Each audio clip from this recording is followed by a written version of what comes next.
James, back from All Hail Internal Combustion. We're going to give a good video on tear down on a C4. This is out of a 60s Falcon, I think. 60s, yeah. Not really entirely sure. But it just got pulled out of a 73 Bronco. Somebody put this in the Bronco when they replaced the original transmission. So we're going to go ahead and just... Woo! Gonna get a breaker bar on that. That did not take long. First one. I'm gonna get my new Craftsman Pro Series wrench.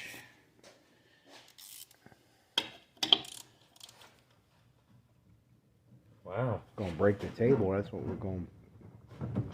Okay, maybe I am getting a breaker bar. There. Maybe a shorter extension.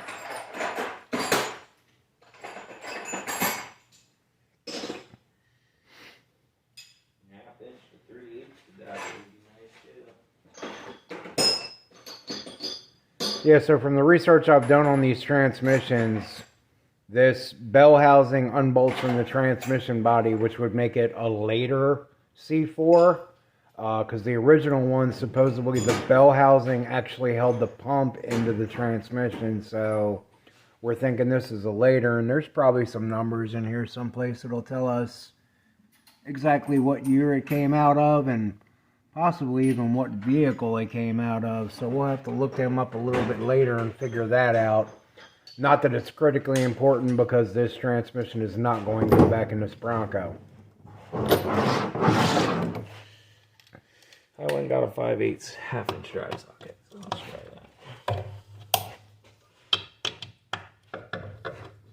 that. I'm having some issues here.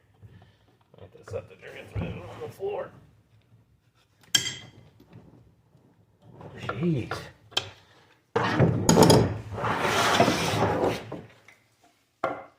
We'll be right back. Cameraman's going to help hold transmission. So after a possible hernia, we got the bolts off. Only half of them were that tight. This one was loose. I mean, they're supposed to be tight. Don't get me wrong.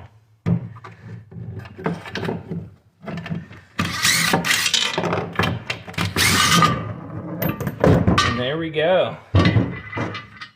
Hooray! Bell housing. Best thing they ever did when they... I don't like transmissions that don't have detachable bell housings. So anyway, I'm going to take all the accessories off first, all the stuff that bolts on the outside. God, this thing And the cool stinks. thing about this completely classic transmission is we should be able to pull it all apart with one set of standard sockets. Yeah, maybe we needed... Ooh, look at that. Look at that glitter in there. Oh, yeah. Yep. Yum, yum. Sparklies.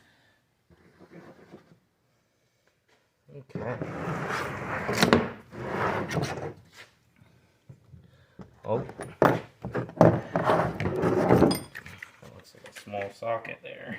I can get this. Ooh. Looks like I'm gonna need something a little bit smaller for that. That's okay. Oh, that's not even bolted in there all the way. We're missing one. That might not have actually ever been hooked up. Now that I think about it, I don't remember detaching that wire from anything. Where would it have plugged into? I don't know. Anyway, we're gonna have to take that off too. Yeah.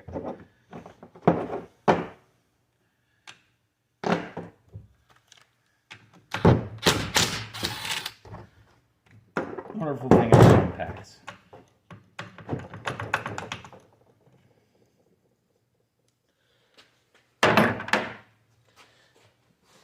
What size this is.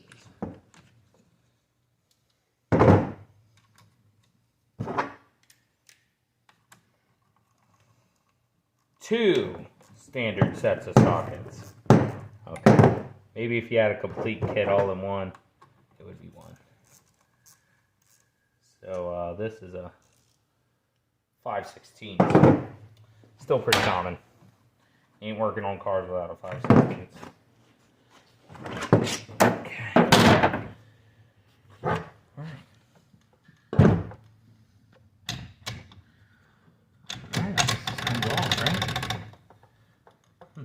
right. Figure that out. Let's take this thing off. Do you know what these are? Ooh.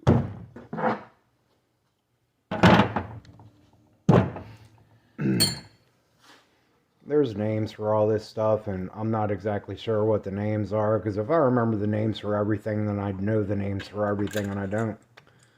So that's how that works. They have springs in them. They'd make good hood springs. Yeah, just take the transmission apart, stop being a chucklehead. Okay. You keep your arm out of the picture, because you keep arm in the picture here. Sorry, guys. Okay, we're coming back to the lever. So, flip this thing over. Get these pan bolts off of here.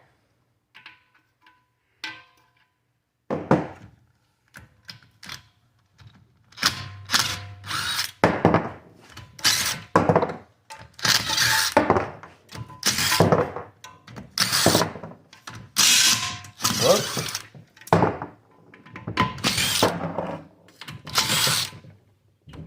There's a data tag on this. Yay! Quickest and easiest way to identify that one.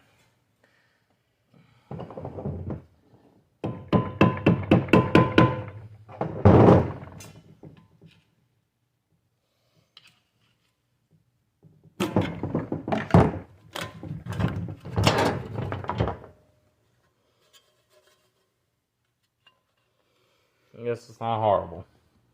Yes, it is. That's so nasty. Okay. Need some more small ones. 5/16 again. Let's take the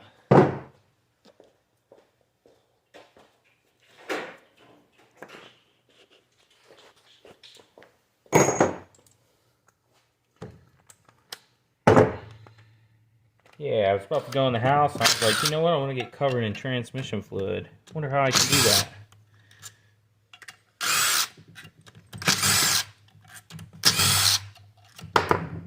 Okay, so that one's bigger. For whatever reason. That's Ford's way of making sure you got enough tools to do the job. I'll consider it, Ford. I'll consider it. God, this thing just really stinks.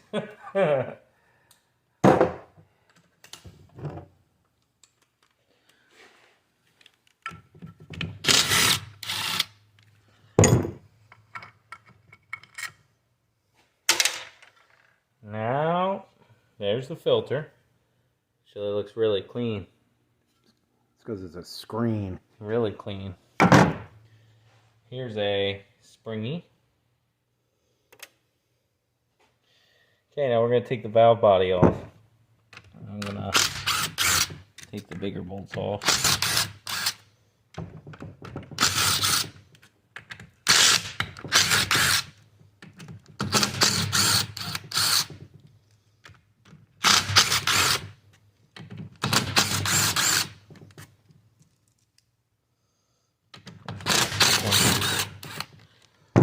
Okay, so the bigger bolts take the whole valve body off. And I bet that came out of that hole. That's where that spring was in that hole. That guy. So what we're going to do, if we don't find anything detrimental in here, we're going to bag and label all this stuff so we know what everything is. God, this thing stinks. So, looks like there's nothing detrimentally broken at first appearance on the valve body. We'll tear that down in a minute. Let's go ahead and take a look inside the transmission now that we've got a nice view.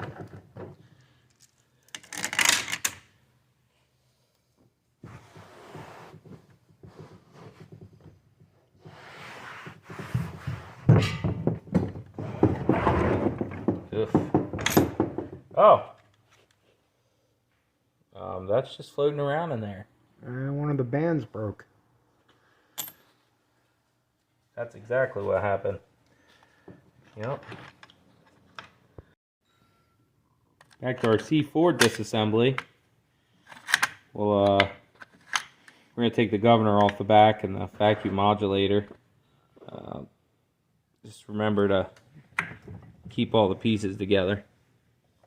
So this little rod goes in there. This is for downshifting. Oh, that's for upshifting. Upshifting.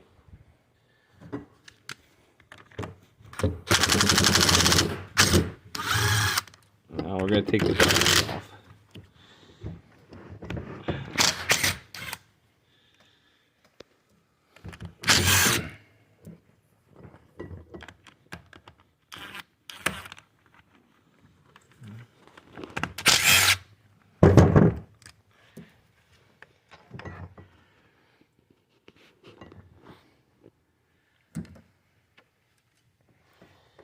Okay. It looks alright there. Nothing major. I'll just take these bolts off there.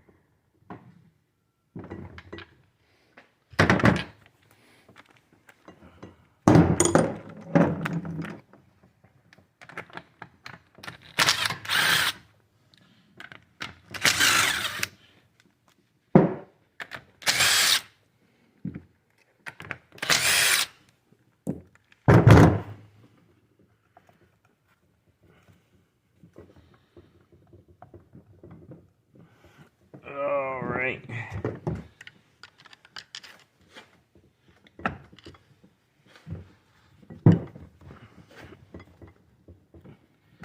Shift it a little bit.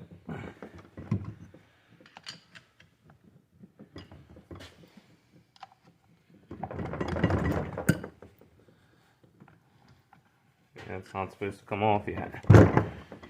Well, let's take the front off.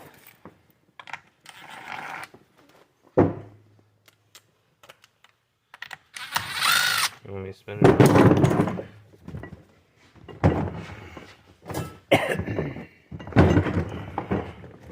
Yeah, this will be your pump up here that we're taking off now.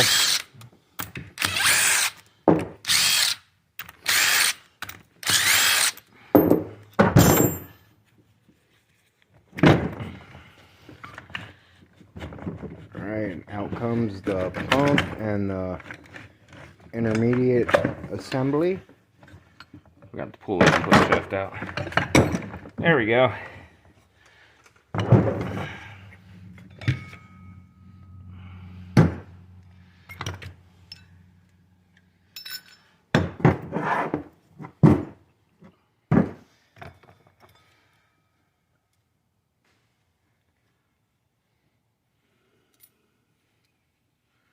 Make a noise.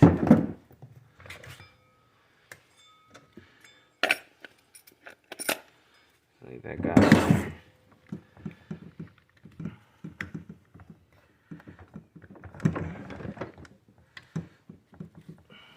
Done this.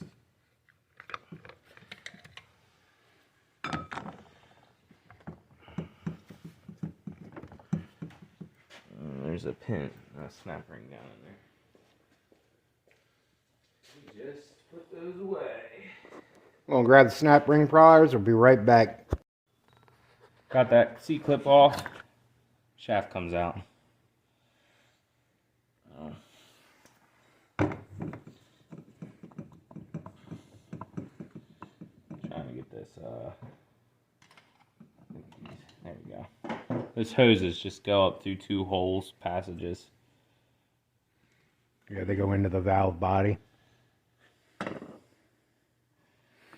Okay. Oh, there's a nice big gear. That's your park pawl. Hmm.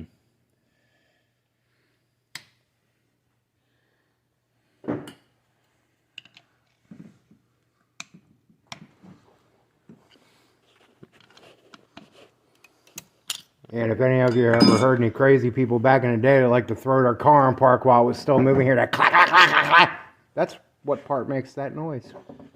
And you can break the hell out of those. It looks like you got multiple choices though. Yeah, you got like 8 or 9 clicks around the whole thing that you can possibly break. Yeah, if you break one, you know, you got some more. But you just gotta make sure your car's actually in park. We all had that friend back in the day that carried a brick in his car because his park pawl was broke. It's not that guy. Look at this. Washer.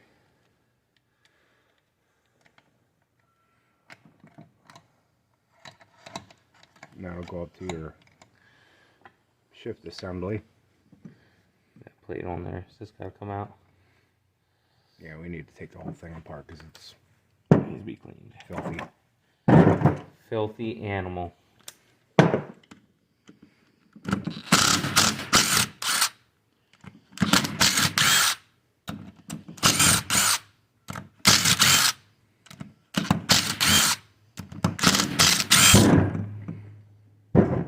And that fell out. All right.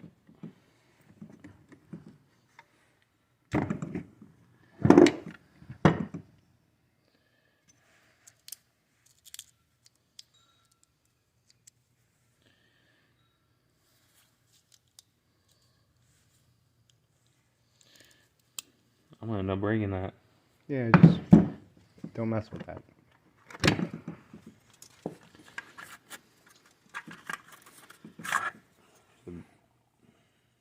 They're not in horrible shape. I got a feeling we're going to find most of our damage in on the friction plates and the steels. Wow, this case is really light once you get it lightened up. These bands should come out now, right? Mm-hmm. There's your mechanism for the back band that piston goes into. There's the other side.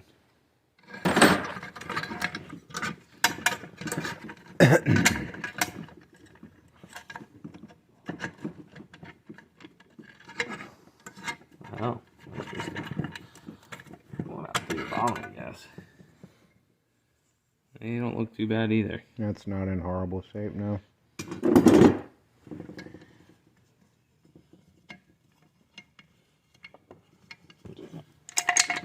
Another piece in there. There's another piece down there.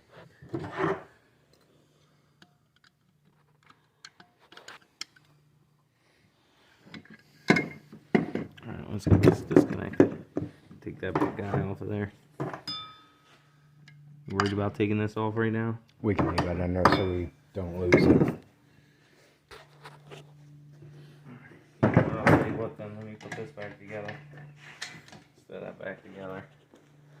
That's this washer and this clip. We'll just leave it in until we go to clean the body. Alright, so we're going to check our plates and discs out inside of here and see how everything's living.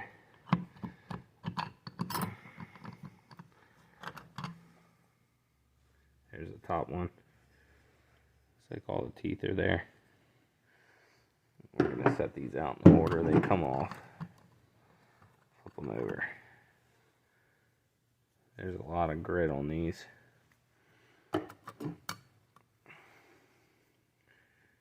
are okay, but they look like they got a little hot.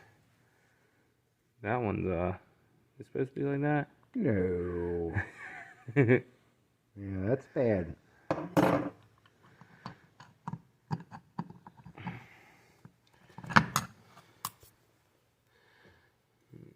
There's another plate with some excess heat. That's popping back and forth because it's Paper thin.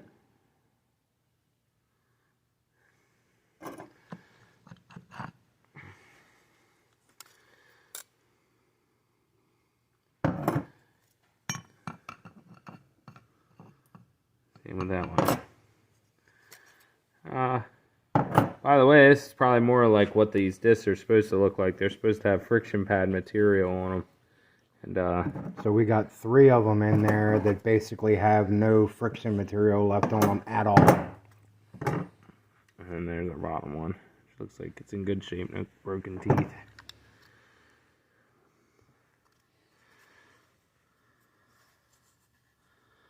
Basket doesn't look damaged in any way, so that's good.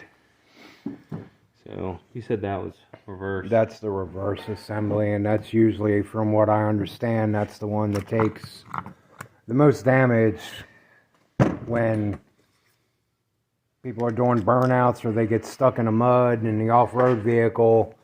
That set of clutches and steels is often the one that's completely fried. Usually these ones are okay. So this is your higher gear. Yeah, plates. so we will see.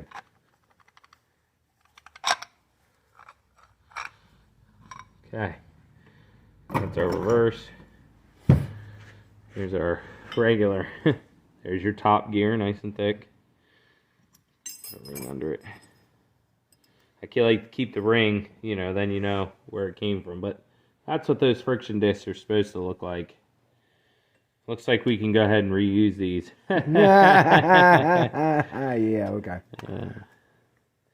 Yeah, you can notice they have inner teeth on there for these ones, but yeah, this is what it's supposed to look like. Look at that. That's lovely.